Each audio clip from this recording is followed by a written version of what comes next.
Good morning students. हम लोग previous video में 12th क्लास में इलेक्ट्रिक फील्ड, पोटेंशियल और कैपेसिटर के बारे में पढ़ चुके हैं। आज वॉल्यूम 2 हम लोग ऑप्टिक्स के बारे में डिस्कस करेंगे, प्रकाशिकी के बारे में डिस्कस करेंगे क्या होता है। उससे पहले बात करते हैं कि ऑप्टिक्स जो 10th लेवल पर हम लोग पढ़ के आए हैं, रिफ्लेक्शन, रिफ्रैक्शन और इन सब के बारे में हम लोगों ने पढ़ा है, उस पर सबसे पहले डिस्कस करेंगे। ऑप्टिक्स के उस पॉइंट्स पर डिस्कस करेंगे। सबसे पहले हम बात करते हैं लाइट। हम लोगों ने पढ़ा लाइट यानी प्रकाश। प्रकाश क्या होता है, ठीक है, कि हम लोगों ने पढ़ा कि प्रकाश क्या होता है। तो प्रकाश के बारे में आपको बताया गया कि प्रकाश एक प्रकार की रेडिएशन एनर्जी है। लाइट के बारे में आपको क्या 10th लेवल पे हम लोगों ने पढ़ा है, 10th लेवल पे पढ़ा कि लाइट एक रेडिएशन एनर्जी है जो हमें देखने में मदद करती है। जो क्या करती है, देखने में मदद करती है। अगर लाइट नहीं होती तो हमें दिखाई नहीं देता। हमारी आंखें कितनी भी सक्षम हो, लेकिन अगर लाइट नहीं है, अंधेरा है, तो अंधेरे में हमें दिखाई नहीं देता। क्यों नहीं दिखाई देता है? क्योंकि लाइट हमें क्या करते हैं, वो रेडिएशन एनर्जी है जो रेडिएट करके हमें देखने में हमारी मदद करती है। कौन कौन सी प्रॉपर्टी, शॉर्टकट में आपको हम बता देते हैं कौन कौन सी प्रॉपर्टी होती हैं। सबसे पहले उसको बता देते हैं। सबसे पहले बताते हैं कि लाइट प्रॉपर्टी नंबर 1, अगर हम प्रॉपर्टी की बात करें तो पढ़ा है सबसे पहले कि प्रकाश एक सीधी सरल रेखा में मूव करता है। प्रकाश एक सीधी सरल रेखा में मूव करता है, नहीं स्ट्रेट लाइन में चलता है। किसमें चलता है? स्ट्रेट लाइन में, सीधी सरल रेखा में चलता है। दूसरा पॉइंट क्या है इसके? दूसरे पॉइंट पर अगर डिस्कस करें कि दूसरा पॉइंट क्या है, एक तो पहला पॉइंट ये हो गया प्रकाश एक सीधी सरल रेखा में चलता है, स्ट्रेट लाइन में मूव करता है। दूसरी बात करें कि जो लाइट है उसको चलने के लिए मीडियम नहीं चाहिए, वो वैक्यूम में भी मूव कर सकता है, वैक्यूम में भी ट्रेवल करता है। लाइट हमारी वैक्यूम में भी ट्रेवल करती है, ठीक है। इसका सबसे बड़ा एग्जांपल ये है कि सन से जो हम तक लाइट आती है उसमें बहुत सी जगह पर वैक्यूम है, जो है गैसेस नहीं है, कोई मीडियम नहीं है, लेकिन तब भी लाइट हम तक पहुंच जाती है। यानी लाइट को चलने के लिए किसी भी मीडियम की जरूरत नहीं है, वो वैक्यूम में भी चल सकती है। लेकिन लाइट की वेलोसिटी चेंज हो जाएगी, अलग अलग मीडियम में उसकी वेलोसिटी क्या हो जाएगी, अलग अलग हो जाएगी। अगर हम जो है वैक्यूम में बात करें, वैक्यूम में उसकी वेलोसिटी हो जाती है 3 × 10⁸ मीटर पर सेकेंड। अगर वैक्यूम में बात करें कि उसके जो है वैक्यूम में वेलोसिटी कितनी होती है, नॉन मीडियम में वेलोसिटी कितनी होती है, तो 3 × 10⁸ मीटर पर सेकेंड। लेकिन अगर वो किसी मीडियम में चला जाए, इंटर कर जाए, तो उसकी वेलोसिटी क्या हो जाती है, रिड्यूस हो जाती है, कम हो जाती है। उसका भी रीज़न बताएंगे आगे। 3 × 10⁸ ये लगभग हो जाता है 3 लाख किलोमीटर पर सेकेंड। यानी 1 सेकंड में कितना लाइट ट्रेवल करती है, 3 लाख किलोमीटर की डिस्टेंस ट्रेवल कर लेती है। तो लाइट वैक्यूम जिसको चलने के लिए मीडियम नहीं चाहिए, लेकिन उसकी वेलोसिटी जो है अलग अलग मीडियम में अलग अलग हो जाती है। लाइट में रिफ्लेक्शन होता है। रिफ्लेक्शन पढ़ा हम लोगों ने, इस पर भी डिस्कस कर लेते हैं। रिफ्लेक्शन क्या होता है? रिफ्लेक्शन के बारे में आपको क्या बताया गया कि अगर कोई स्मूथ सरफेस है, यदि कोई स्मूथ सरफेस है, इस स्मूथ सरफेस पे कोई लाइट इंसिडेंट होती है, कोई लाइट रे, ये कोई लाइट रे है, हमने दिखा दिया ये लाइट रे है, और इस सरफेस पे एक ग्लास मान लिया, कोई ग्लास है यानी मिरर है आपका, देखा चमकाया होगा धूप में, आपने बहुत से मिरर चमकाए होंगे, आंखों में लगाए होंगे। तो क्या होता है, हम लोग मूव करा देते हैं, किसी एंगल पे मूव करा देते हैं और लाइट रिफ्लेक्ट हो जाती है, ठीक है। तो ये कोई सरफेस है, इस पर कोई लाइट रे इंसिडेंट हो रही है। लाइट रे इंसिडेंट होने के बाद अगर उसी मीडियम में, सेम मीडियम में क्या कर जाए, मूव कर जाए, सेम मीडियम में रिटर्न कर जाए, वापस हो जाए, तो उसे हम लोग क्या कह देंगे, ये क्या है, रिफ्लेक्शन है। ये क्या है, रिफ्लेक्शन है। यानी जब कोई लाइट रे किसी मिरर पे या स्मूथ सरफेस पे इंसिडेंट होती है और इंसिडेंट होने के बाद उसी सेम मीडियम में वापस रिटर्न कर जाती है, तो इस प्रॉपर्टी को हम लोग क्या बोल देते हैं, रिफ्लेक्शन कह देते हैं। इस पर अगर एक हम परपेंडिकुलर ड्रॉ कर देते हैं, इस परपेंडिकुलर को हम लोग नॉर्मल कहते हैं। इसे क्या कह देते हैं, इसे नॉर्मल कह देते हैं। ये वाली रे कौन सी कहलाती है, इंसिडेंट रे कहलाती है। और ये वाली रे कौन कहलाती है, ये वाली रिफ्लेक्टेड रे कहलाती है। इसके बीच नॉर्मल और इंसिडेंट के बीच जो एंगल बनता है, इसे इंसिडेंट एंगल कहते हैं, इसे आई से डिनोट करते हैं। और ये जो एंगल आप देख रहे हैं, ये जो एंगल बनता है इसे रिफ्लेक्शन एंगल कहते हैं और इसे आर से डिनोट करते हैं। ये सभी हम लोगों ने 10th लेवल पे पढ़ चुके हैं, लेकिन यहाँ पर रिवीजन कराएंगे, आपका शुरुआत का पार्ट है भी। तो इसे इंसिडेंट एंगल कहते हैं और इसे रिफ्लेक्शन एंगल कहते हैं। इसकी अगर हम लॉ की बात करें, इसके लॉ की बात करें तो इसमें दो लॉ है। एक कि पहला लॉ क्या है इसका, पहला लॉ, ये सब हम रिफ्लेक्शन के बारे में पढ़ रहे हैं, ठीक है। अगर पहला लॉ क्या, पहले लॉ की बात करें तो पहला लॉ इसका ये है कि इंसिडेंट रे यानी ये वाली रे, रिफ्लेक्टेड रे यानी ये वाली रे, और नॉर्मल, ठीक है, यानी ये कौन सा है, ये नॉर्मल, ये तीनों सेम प्लेन में लाई करते हैं। ये तीनों कहाँ होते हैं, तीनों पॉइंट, यानी incident angle, reflection angle, normal, ये तीनों एक प्लेन में लाई करते हैं। दूसरे लॉ की बात करें, जो इसका दूसरा लॉ है कि इंसिडेंट एंगल और रिफ्लेक्शन एंगल ऑलवेज इक्वल, यानी I is equal to R, ये क्या होते हैं, ये हमेशा बराबर होते हैं, ठीक है। और इसका एक जो रिफ्लेक्शन का एग्जांपल है वो मिरर, जितने भी मिरर हैं सभी में क्या होता है, रिफ्लेक्शन होता है। सभी मिरर्स में क्या होता है, रिफ्लेक्टेड, हम लोग इमेज अपनी देखते हैं ना, रिफ्लेक्ट करके इमेज दिखाई देती है, रिटर्न उसी मीडियम में दिखाई देती है।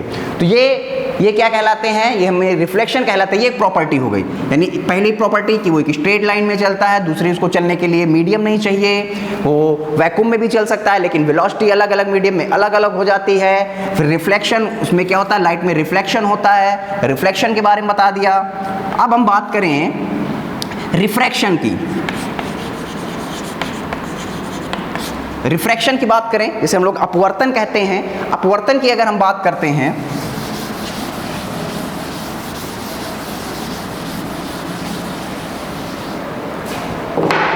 अगर अपवर्तन की बात करते हैं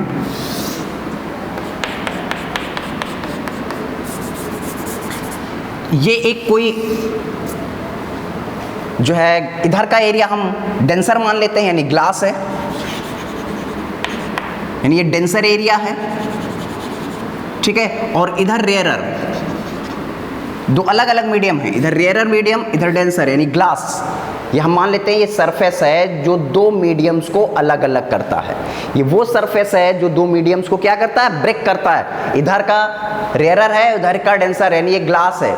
अगर इस सरफेस पे कोई लाइट रे इंसिडेंट होती है, ठीक है, लाइट रे इंसिडेंट होती है, और ये हो गया नॉर्मल, ठीक है, ये लाइट रे इंसिडेंट होती है और क्या करे, ये अपने जिसो पाथ है वो उससे क्या करे, डिफ्लेक्ट हो जाए।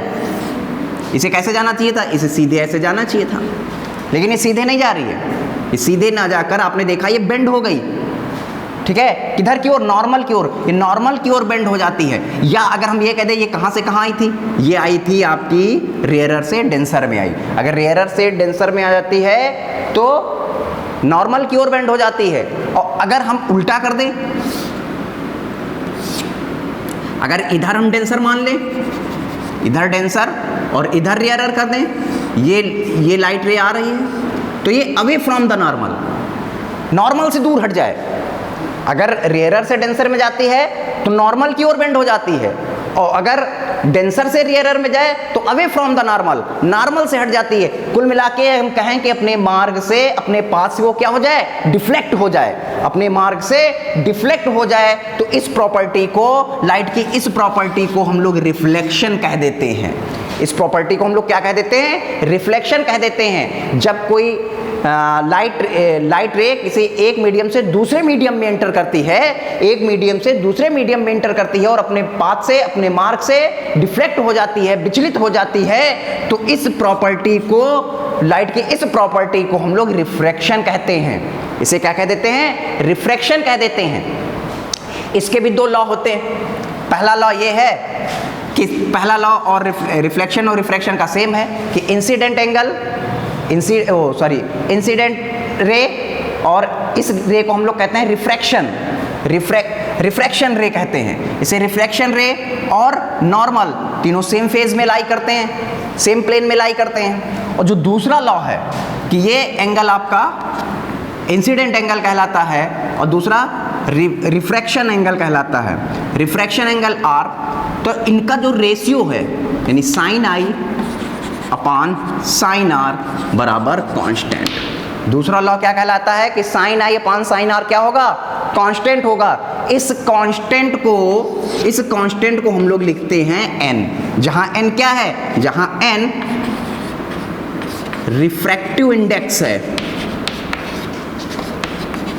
यानी अपवर्तनांक है। जहां ये n क्या है, रिफ्रैक्टिव इंडेक्स है। रिफ्रैक्टिव इंडेक्स, अगर इसकी डिफिनेशन पूछी जाए, इसकी डिफिनेशन क्या होती है, तो अभी मैंने आपको बताया कि लाइट हर मीडियम में ट्रेवल कर सकती है, लेकिन बस वेलोसिटी का फर्क आ जाता है। अगर हम बाइक चला रहे हैं, अगर हमें हाईवे पे चलानी होती तो क्या होता है, नॉर्मल हम स्पीड आराम से 60-70 चला सकते हैं, लेकिन अगर कहीं ऐसे इलाके में चलानी होती है जहाँ भीड़ भाड़ होती है, वहाँ हमारी स्पीड जो है रिड्यूस कर जाती है, कम हो जाती है। तो अगर हम एक रेयरर से डेंसर में जा रहे हैं तो ऑब्वियसली हमारी जो है स्पीड रिड्यूस कर जाएगी। तो ये जो स्पीड का रेशियो आता है, अलग अलग मीडियम में स्पीड का जो रेशियो आता है, इसे हम लोग रिफ्रैक्टिव इंडेक्स कह देते हैं। यानी v1 अपॉन v2, अगर रेयरर में v1 मान ले और उसमें v2 मान ले, तो इसे क्या कह देंगे, n कह देंगे। ये रिफ्रैक्टिव इंडेक्स कहलाएगा। और ये किसके बराबर है, sine I upon sine R के। ठीक है, ये sine I upon sine R के, ये v1 अपॉन v2। इसकी कोई भी यूनिट नहीं होती, इसकी कोई भी यूनिट नहीं होती। क्यों यूनिट नहीं होती, कि आप देख रहे हैं ये सेम रेशियोज, ये सेम फिजिकल क्वांटिटीज का क्या है, रेशियो है। अगर सेम फिजिकल क्वांटिटीज का रेशियो हो जाएगा तो यूनिट नहीं होगी भाई। मीटर पर सेकेंड अपॉन मीटर पर सेकेंड कैंसिल हो गई, यूनिट कैंसिल हो गए, तो इसकी कोई भी यूनिट नहीं होगी। 10th लेवल में पढ़ा हम लोगों ने कि n बराबर लिख देते हैं 1.5, 3/2 ऐसे करके लिख दिया, 4/3, लेकिन ये नहीं बताते कि इसकी यूनिट क्या होगी, क्योंकि यूनिट नहीं होती। ये इस तरह से होता है, ये सेम फिजिकल क्वांटिटीज का क्या होता है, रेशियो होता है, इसलिए इसकी कोई भी यूनिट नहीं होती। अब इसकी बात करें, इसमें टोटल इंटरनल रिफ्लेक्शन भी होता है। Total internal reflection, critical angle, ये क्या होता है, इसके बारे में बता देते हैं।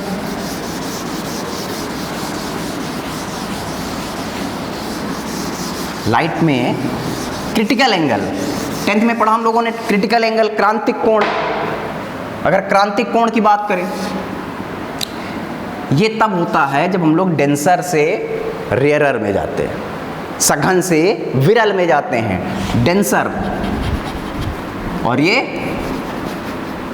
रेयरर। अगर हम लोग डेंसर से रेयरर में जाएं, मान लीजिए हम कहाँ से जा रहे हैं, डेंसर से जा रहे हैं। लाइट रे कहाँ से जा रही है, डेंसर से जा रही है। और डेंसर से जाए और कितना हो जाए, इसका जो रिफ्लेक्शन एंगल है वो 90 हो जाए।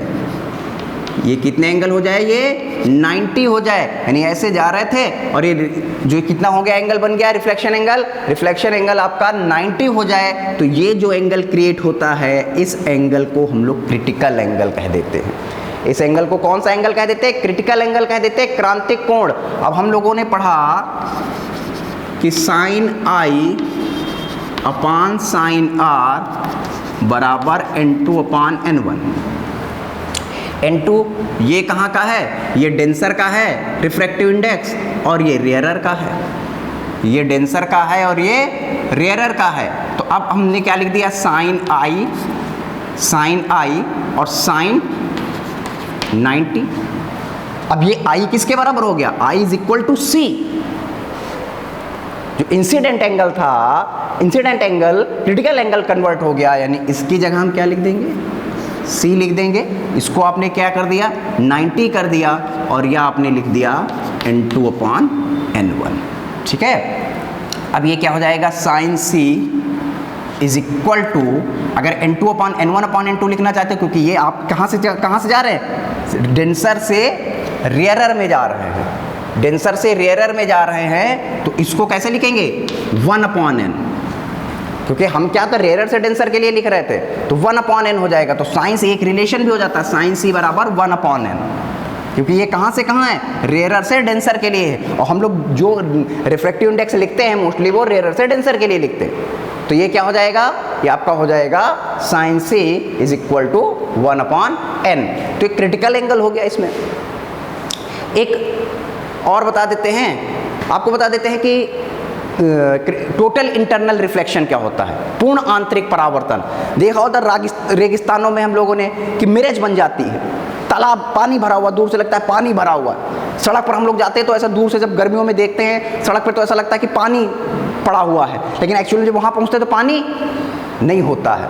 कारण total internal reflection. Total internal reflection, अब 3 तरह की आपको चीज़ें बताई, तीनों को हम डायग्राम क्लियर करते हैं।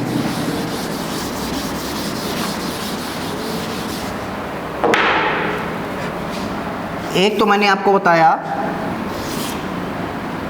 रिफ्लेक्शन, कि जब हम लोग डेंसर से, ये डेंसर मान लेते हैं क्योंकि डेंसर की बात हम लोग कर रहे थे, डेंसर से रेयरर में, जब हम लोग नॉर्मल से डेंसर से रेयरर में जाते तो अवे फ्रॉम द नॉर्मल, ये क्या है, ये रिफ्रैक्शन है, अपवर्तन है, पहली कंडीशन। दूसरी कंडीशन, एंगल 90 हो गया, तो ये कौन सा एंगल हो गया, ये हो गया क्रिटिकल एंगल, ये दूसरी कंडीशन। तीसरी कंडीशन ये है कि जब एंगल कितना हो जाए, 90 से ज़्यादा हो जाए, 90 से ज़्यादा हो जाएगा तो वो कहाँ रह जाएगा, उसी मीडियम में रह जाएगा कि नहीं रह जाएगा। अब वो अनदर मीडियम में तो नहीं जाएगा, एंगल 90 से ज़्यादा हो गया।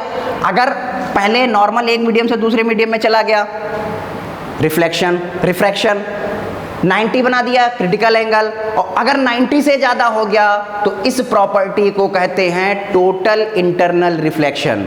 इसे क्या कहते हैं, इसे टोटल इंटरनल रिफ्लेक्शन कह देते हैं जब उसी मीडियम में, लेकिन ये हमें रिफ्रैक्शन में पढ़ाया जाता है। क्यों, क्योंकि कर तो हम रिफ्रैक्शन कर रहे थे और हो रिफ्लेक्शन गया, क्योंकि एंगल 90 से ज़्यादा हो गया। जब एंगल 90 से ज़्यादा हो गया तो ये क्या कहलाएगा, टोटल इंटरनल रिफ्लेक्शन कहलाएगा। क्लियर। तो अब इस पार्ट में हम लोगों ने जो 10 से रिलेटेड था वो हमने रिवीजन कर लिया। अब नेक्स्ट वीडियो में हम आपको आगे का बताएंगे।